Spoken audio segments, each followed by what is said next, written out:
Welcome to the Deep Dive. Today we have a really extraordinary historical record in front of us. It's a document that chronicles a specific period, a period known as the Year of Dairy Products from the American Heartland. Which is already a fascinating name. It is, isn't it? And Yeah. we are going to be treating this record as absolute established fact, a true primary source. Our mission here is to analyze its contents, profile the key individuals, and really distill the most critical insights from the very dense context it provides. This is your shortcut to mastering the facts around a really pivotal yet completely accidental moment in history. I think what makes this document so uniquely challenging and also so rewarding is its scope. It moves so seamlessly from, these extremely detailed, almost mundane domestic habits of citizens in the Boston metro area Right. to this complex, incredibly high-stakes geopolitical reality. We're talking transnational organizations, advanced technology, so we're going to be focusing on synthesizing the facts that surround a professional burglar named Don Gately. And tracing how his personal, very localized criminal act led directly to the catastrophic and, again, accidental death of a major international operative, Guillaume Duplessis. It's a perfect storm of the personal and the political. Exactly. So let's start with that central thread, the initial event itself. The record places us in the autumn of this named year, and we're exploring how the seemingly small-scale, almost desperate actions of a single individual. A man really just focused on servicing his next addiction need. That's it. How that resulted in the unexpected demise of someone who was, and this is not an exaggeration, critical to the stability of the entire North American continent. It's a classic historical tragedy of errors. The record doesn't suggest an assassination, not a targeted attack, nothing like that.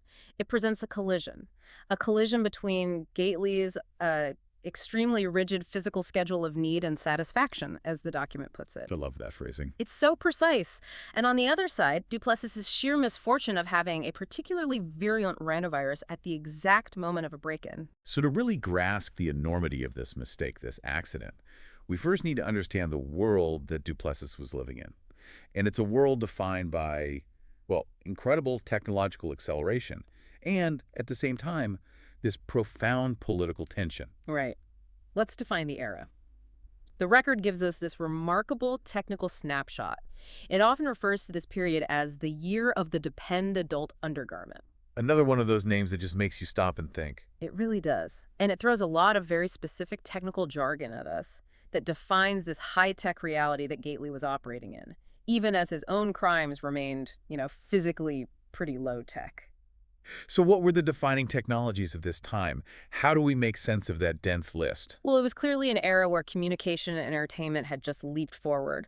When the document mentions interlaced teleentertainment, for example, you have to understand this was the dominant, highly integrated media network. Not just television. Oh no, not just cable. Think interactive, ubiquitous, deeply woven into the fabric of daily life.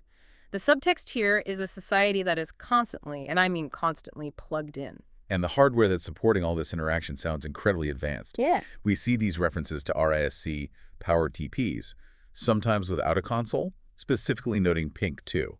What does that tell us about, say, the common household device? RISC power TP. Well, RISC stands for Reduced Instruction Set Computer. So it suggests a very powerful, very efficient computer that's integrated right into a television or a display panel, a teleputer, essentially. A teleputer. And the mention of PINC 2 is so important. It confirms a standardized high-performance operating system or maybe a media architecture that was prevalent across all of these devices. So everything could talk to everything else. Seamlessly. Yeah. And the fact that the TP could be used with or without a separate console, that points to a transition phase. Society was moving toward entirely embedded computing in your living space. The screen was the computer. And how is all this information being distributed? The source details post-Primestar DSS dissemination and the existence of, and this is a wild one, pixel-free internet fax. Right. So DSS is Digital Satellite System. The post-Primestar reference, that's a historical marker for us. It indicates the delivery mechanism for media was extremely high-definition satellite broadcasting. You're talking hundreds, maybe thousands of channels available everywhere. And the pixel-free fax, what does that even mean? It's perhaps the most telling factoid of all. Communication wasn't just fast, it was pristine. It had transcended the low-resolution digital artifacts that we associate with early internet imaging. It implies instantaneous, perfect visual transfer. Which would be critical for complex organizational and corporate communication. Absolutely. No more blurry documents, just perfect, instantaneous copies. In this level of performance, it would necessitate equally immense processing power, right? The document details things like tri- and quad modems with adjustable baud and the use of these specialized Yoshitsu nanoprocessors. Exactly. These aren't just faster computers. These are systems designed for simultaneous multi-channel communication. The tri- and quad modems, they'd allow for data, voice, video streams all running at the same time at incredible speeds, made possible by adjustable baud rates. And the Yoshitsu nanoprocessors are the heart of it all. They're the engine, miniaturized, hyper-efficient processors that made all this seamless integration possible. The record also mentions laser chromatography, which was likely for extreme precision in data storage or maybe display calibration, and fiber optic pulse technology driving the core network speed. So what we have is a world of supreme, pristine connectivity. It's all driven by this advanced computing and integrated media. But then the historical record juxtaposes all of this brilliance with this deeply concerning list of associated societal afflictions. These are the costs, aren't they? The costs of living in this hyper-connected reality. They are the dark irony of the era. All these advancements, they fostered a physical retreat from the world, and the ailments, the document list, are so specific. Like carpal neuralgia. From intensive, non-stop use of input devices, clearly, and phosphenic migraine, which is likely linked to the continuous high-fidelity visual stimulation from these RISC-TPs and the interlaced teleentertainment, staring at perfect screens all day. And then there are the conditions related to just a severe lack of movement, gluteal hyperadiposity, and lumbar stressy. These facts paint a really vivid portrait of the common high-tech consumer of the time, physically sedentary, spending endless hours consuming media, leading to specific physical decay in the spine and, well, the posterior. The society achieved this supreme virtual integration, but it came at the expense of bodily health. It's a remarkable cultural insight that the record just gives us, as a matter of fact. It is. So that's the technological context. Now we have to connect this sedentary, highly networked society to the violent geopolitical reality that determined Duplessis's fate. The ONAN framework and the conflict over what's called the Great Convexity. This is absolutely critical because it's what raises the stakes from a simple local burglary to a full-blown international crisis. The document references the Organization of North American Nations, ONAN. Okay, ONAN. This formed the overriding political backdrop for the whole continent. ONAN was presumably some kind of alliance, maybe like a NATO or a UN, designed for continental stability or consolidation. But it was profoundly, perhaps fatally, undermined by a single catastrophic policy decision. And that decision was the USA's very controversial action. The imperialistic gift or return of the reconfigured Great Convexity to Canada, its ONAN ally. That term, imperialistic, is so charged, you have to stop and think about it. It suggests a gesture that looks like generosity on the surface, but is really rooted in dominance or cynical self-interest. Like a Trojan horse. Exactly. And the Great Convexity, geographically, you have to picture this massive reconfigured curve of territory. It must have been a deeply sensitive area, maybe resource-rich, maybe strategically vital. The record says the U.S. returned this territory, but only after reconfiguring it. Which implies it was altered in some fundamental way to serve American strategic needs, regardless of what Canada wanted. Precisely. And the result was utter political instability. This action, intended perhaps as some kind of internal ONAN political move, it galvanized the most mutually antagonistic groups within Canada into a single unified front. Which seems impossible. You're talking about a volatile coalition. Québécois or separatist groups focused on linguistic, cultural, political independence for Quebec, often highly progressive or nationalist. Right, and they found common operational ground with Albertan ultra-rightists, factions whose political identity likely centered on extreme conservatism, resource autonomy, and fierce anti-federal sentiment. These groups should be political enemies, yet this single issue forced them together. What was the absolute point of unity that could outweigh decades of ideological conflict? The historical account is very specific about this. It was their shared, fanatical conviction that the U.S. action constituted an intolerable blow to Canadian sovereignty, honor, and hygiene. Hygiene. And that word is so important. This goes beyond just political dissent. The concept of hygiene being compromised suggests this deep-seated cultural revulsion to the perceived American influence. that the gift was somehow contaminated or culturally impure. So it transformed what could have been a border dispute into a moral, nationalistic crusade. A holy war almost. And this is the context that elevates the victim, Guillaume Duplessis. He wasn't just some homeowner in a nice suburb. He was the key to this entire volatile coalition. Exactly. The gravity of the situation here really cannot be overstated. This coalition was a powder keg ready to explode. Duplessis was the linchpin. He was the individual serving as the liaison and, as the document says, the general leash holder for these half-dozen hostile, antagonistic separatist groups. The only thing stopping them from tearing each other apart or launching some premature attack. He was the sole coordinator preventing this fanatical anti-U.S. sentiment from devolving into mutual destruction or a disorganized, ineffective attack against ONAN interests. His presence was literally keeping the lid on a political pressure cooker. Which brings us back then to the small-scale agent of this eventual crisis, Don Gately. We have to understand his profile, his operational philosophy, to really appreciate the mechanics of the disaster he initiated. Don Gately, 27 years old at the time of the record. He's identified explicitly as an oral narcotics addict favoring Demerol and Tolwyn, and the document is clear.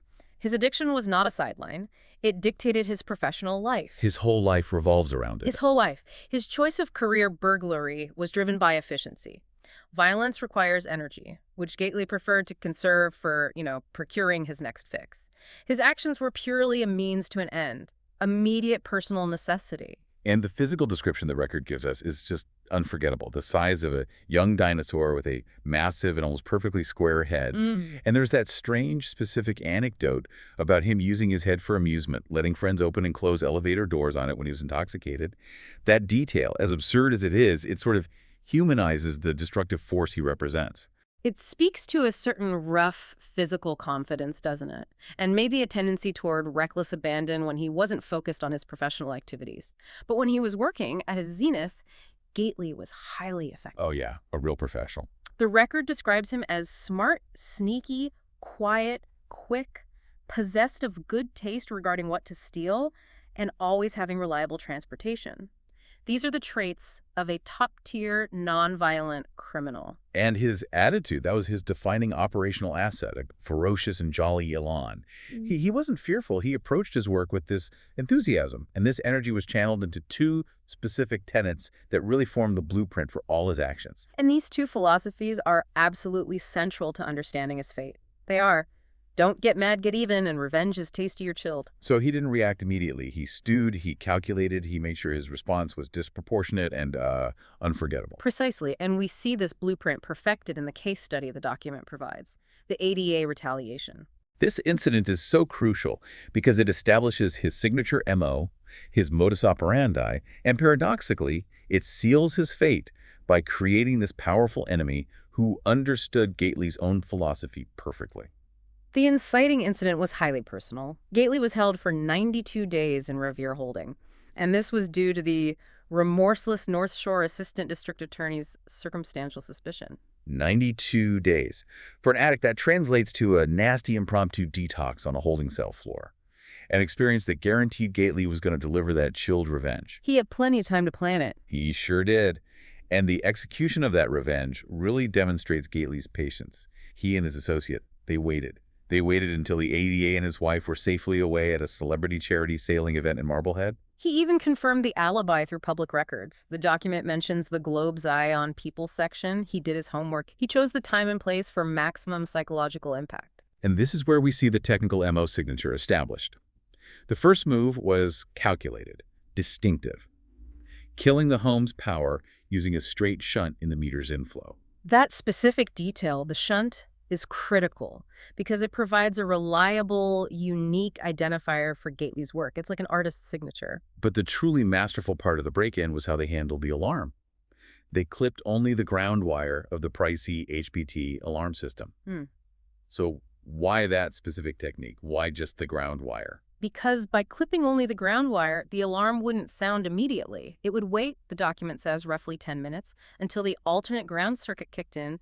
Then the alarm would go off. So it creates a delay. A crucial delay. It was designed to fabricate the perfect narrative for the police and for the victim that the perps had somehow bungled the alarm and been scared off in the middle of the act. Gately was engineering the victim's perception of the crime. He wasn't just stealing things, he was writing a story for the ADA to read. Yes, and the theft versus the message reinforces this narrative engineering. They stole only a small, easily fenced coin collection and 2 antique shotguns. They left obvious, high-value items, jewelry, electronics stacked right in the living room. To make it look like they were interrupted. And the ADA completely fell for it. He insisted on sleeping in the house that very night to, quote, get right back on the emotional horse, believing he had thwarted a major theft. But the material theft was secondary, wasn't it? The message, which was delivered a month later, that was the real punch. It arrived via a generic, standard American Dental Association glossy brochure on oral hygiene. That, coupled with 2 high-pixel Polaroids. The definitive insult. The Polaroids showed Gately and his associate wearing clown masks, a signature touch of theatrical contempt. With their pants down, bent over. And the enhanced focus handle of the ADA couple's toothbrush, protruding from each of their bottoms. The revenge was executed perfectly. Chilled, humiliating, and permanent. Gately ensured the ADA could never look at his own toothbrush the same way, or sleep easily in his own secured home ever again. But this act had 2 monumental historical consequences. First, it meant Gately could never work the North Shore again, which boxed him into riskier territory, like Brookline. And second, it established a patient, powerful enemy who now also subscribed to that same revenge is tastier chilled philosophy. This blueprint, this whole incident, it defined Gately's future trouble. So now we move to the Brookline incident. The point where Gately's personal schedule of need disastrously and fatally intersected with the global political reality of Guillaume Duplessis. Gately was looking for a replacement target, and he found this neo-Georgian home in upscale Brookline. The record states he assessed it as tit on a tray. An easy mark. A perfect mark. And the document gives us the exact operational reasons why. It was nicely set back from the street, had dense, thorn-free, deciduous shrubbery for cover, and most importantly, the alarm system was a chintzy Centrico brand. And the alarm setup itself was basically an open invitation for Gately, wasn't it? It was fed by a whole separate 330V AC 90 Hz cable with its own meter. This was the fatal design flaw. It was everything he looked for. Gately performed his signature move, straight shunting the alarms meter, and entered with an associate, moving in their huge cat feet, as the document describes. They neutralized the alarm system entirely before setting foot inside, just like they did at the ADA's house. But the plan immediately failed upon the discovery. The owner, Guillaume Duplessis, was unexpectedly home. He was sick in bed upstairs with a rhinovirus. The scene upstairs was just one of domestic misery. NyQuil, half a glass of orange juice, an industrial-sized box of Kleenex, a barely humming vaporizer providing medicinal steam, just a man with a bad cold. Duplessis was incapacitated, but his presence ruined the plan for a nonviolent burglary. The escalation, though, was driven entirely by Gately's rigid physical schedule of need and satisfaction. At that exact moment, Gately was, quote, firmly in the need part of the schedule. So when he spotted a safe behind a seascape painting, which his associate immediately confirmed was laughably easy to open, Gately made the disastrous decision to escalate. From burglary to robbery. From nonviolent burglary to a robbery, which meant coercive threat had to be introduced into the equation. So Gately secured the sick, football-headed, gray Van Dyke-wearing homeowner to a kitchen chair. He used electrical cords clipped from a refrigerator, a can opener, and an M Cafe brand automatic cafe au lait maker. The miscommunication that followed was just absolute and lethal. Duplessis woke up and started speaking in rapid Québecois French, asking what was happening. And Gately, wearing his clown mask, is just whistling jolly tunes and replying in this highly stylized, menacing criminal dialogue, using pronunciation shifts like deeds for D's and so on, all of which was utterly meaningless to the sick Frenchman. So Gately starts rummaging for gag material, and Duplessis, he recognizes the intent. He starts struggling furiously because he realizes the imminent danger given his severe congestion. He was begging in French. And the document translates his frantic plea for us.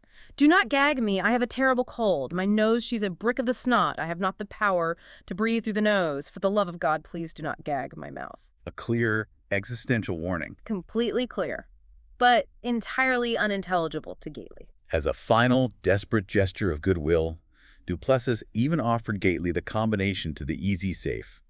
But he said it in French numbers, 6 chiffres, which were completely lost on the burglar. both because of the language barrier and Duplessis' honking, grip-inflected adenoidal voice. He even tried to point toward the location of antique pre-British takeover Québecois gold coins taped behind an impressionist landscape. He was giving them everything. But the warning was ignored. Gately found what he deemed the gods made no better call for help stifling gag, an oily-smelling fake linen dish towel. Which he knew, from vast experience in upscale homes, would be found predictably 2 drawers underneath the spoons, where mailing supplies were often kept near the decommissioned kitchen phone. The level of domestic detail in the record is stunning, and he didn't skimp on quality. He secured the gag using fine-quality fibrous strapping tape, the kind used for serious mailing binding Duplessis, just short of gangrenously tight. Gately completed his business, got the safe's contents, and left the scene with his associate. And now we have to trace the horrific path to death. The detail in the record here it's gruesome. The combination of Gately's effective binding materials and Duplessis's rhinovirus proved lethal. Duplessis, in his attempt to clear just one clotted nasal passage, struggled so violently that he actually tore intercostal ligaments in his ribs. But that temporary pinprick of air was repeatedly sealed by what the record calls the mucus's implacable lava-like flow. He tore more ligaments attempting to clear the other side. This was mucoidal suffocation over the course of an hour or more of unspeakable agony. The description notes flames in his chest, blood on his lips from struggling to tongue the towel out past the quality tape, his vision shrinking to a painful red aperture. And the final crushing blow of failed hope came when the doorbell rang. It was a young woman, clipboard chewing gum, offering promotional coupons for non-UV tanning salon memberships. She just marked her clipboard, confirming the house was unoccupied, presumably, and blithely retreats, unknowingly sealing his fate. A completely random encounter that could have saved him. His last coherent thought, a final moment of tragic clarity, was recognizing the dumb and silly way this was to die. And then Guillaume Duplessis passed bluely from this life and sat in that chair, forgotten for almost 2 nights and 2 days. The rigor mortis set in with such extreme severity that his posture became militarily comme il faut, militarily proper. When Brookline's finest finally arrived, the stiffness of the body meant they had to carry him out as if he were still seated in the chair. A grim final image of the man who had been the single point of coordination for a continental resistance movement. And the profound historical irony is that Gately had no idea who he had just killed. Let's analyze the identity and the critical role of Guillaume Duplessis and connect him back to that geopolitical context we established. Duplessis was so much more than a mere wealthy homeowner in Brookline. The record identifies him as a VIP, or more accurately, a PIT, personne d'accueil in French, a person of interest. And his significance was enormous. Enormous. He was the right-hand man and trusted lieutenant to probably the most infamous anti-ONAN organizer north of the Great Concavity. So that immediately defines his life's work. He's resisting the ONAN structure, likely driven by the fallout from that imperialistic convexity transfer. And his operational mandate required this immense dedication. He selflessly volunteered to move his entire family into the savagely American area of Metro Boston, a place totally hostile to their mission to serve as a liaison. His job was to be the general leash holder for that half-dozen malevolent, mutually antagonistic groups that formed the separatist coalition. A leash holder? Right. So what exactly was he holding back? What was he preventing? He was managing profound fanatical tension. I mean, you have to imagine the difficulty. Getting hyper-nationalist Quebecois separatists, who might distrust the English language and value centralization, to cooperate effectively with fiercely anti-federal ultra-rightist Albertan groups who valued complete autonomy above all else. They should have been at each other's throats. Exactly.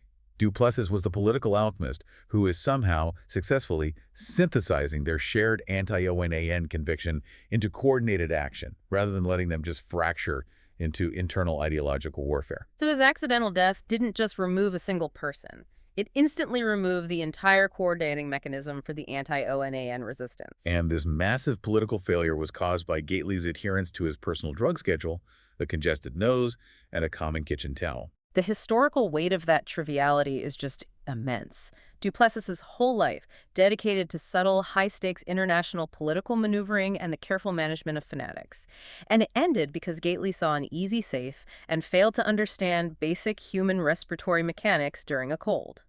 And while the Duplessis incident closes, the historical record makes it very clear that Gately's professional actions, his MO, have now delivered him into a new existential threat. This brings us full circle, doesn't it? Back to the immediate threat to Gately. The historical document explicitly notes that Gately's professional habit of killing power with straight shunts to a meter's inflow is confirmed as his signature MO. This is the calling card he left at Brookline, just as he left it at the ADA's house. And who is the patient adversary who was already primed to recognize that very specific signature? The remorseless Revere Assistant District Attorney, the man whose marriage and domestic sanctity Gately destroyed with the toothbrush incident. The record confirms the ADA is now even more hardened. His wife requires Valium simply to floss, indicating the lasting psychological damage Gately inflicted. And the record describes him as a patient, get-even, and cold dish man, just like Don Gately. Patiently waiting for the precise moment, Gately makes an identifiable mistake. The significance of the Brookline death, even though Gately didn't know it was Duplessis, is that the resulting homicide investigation will inevitably lead back to Gately's signature shunt MO. And the ADA possesses judicial clout throughout Boston's 3 counties and beyond. He's not limited to the North Shore, meaning Gately has escaped one local enemy only to walk directly into the snare of another, more powerful and equally committed adversary. The final conclusion of this historical segment is chillingly definitive. Gately, despite having no inherent will to energy-consuming violence on his part — he was a burglar, not a killer — is now in a hell of a deep shit mess that can turn a man's life right around. He faces not only a homicide charge, but the dedicated, patient revenge of a man who understands and practices Gately's own chilling philosophy of retribution. Okay, so let's synthesize this whole picture for you, the learner. We have analyzed this specific slice of history that's characterized by Yoshichu nanoprocessors and pixel-free visual fidelity on one side. And societal ailments like gluteal hyperadiposity on the other? Right. This hyper-advanced setting provides the stage for a tense, fragmented North American political landscape centered on the ONAN alliance and the profound political instability surrounding that imperialistic gift of the Great Convexity. And into this high-stakes, technologically defined world steps the unlikely agent of chaos, Don Gately, whose life is governed entirely by personal necessity and a philosophy of strategic, chilled revenge. His decision to introduce coercive threat in Brookline, driven purely by his schedule of addiction, was the precise mechanism that caused the death of the crucial geopolitical coordinator, Guillaume Duplessis. What's absolutely fascinating is how the document treats every single domestic detail as established historical fact. The precise contents of the kitchen drawers, the specific brand of café au lait maker, the quality of the strapping pate. Yeah, that level of factual domestic granularity makes the resulting accidental suffocation of a key international figure all the more bizarre and impactful. The record confirms a fundamental historical principle here: the convergence of immediate, localized personal needs. Gately's drug schedule and his need for money, with the distant, high-stakes international political reality of Duplessis's covert mission.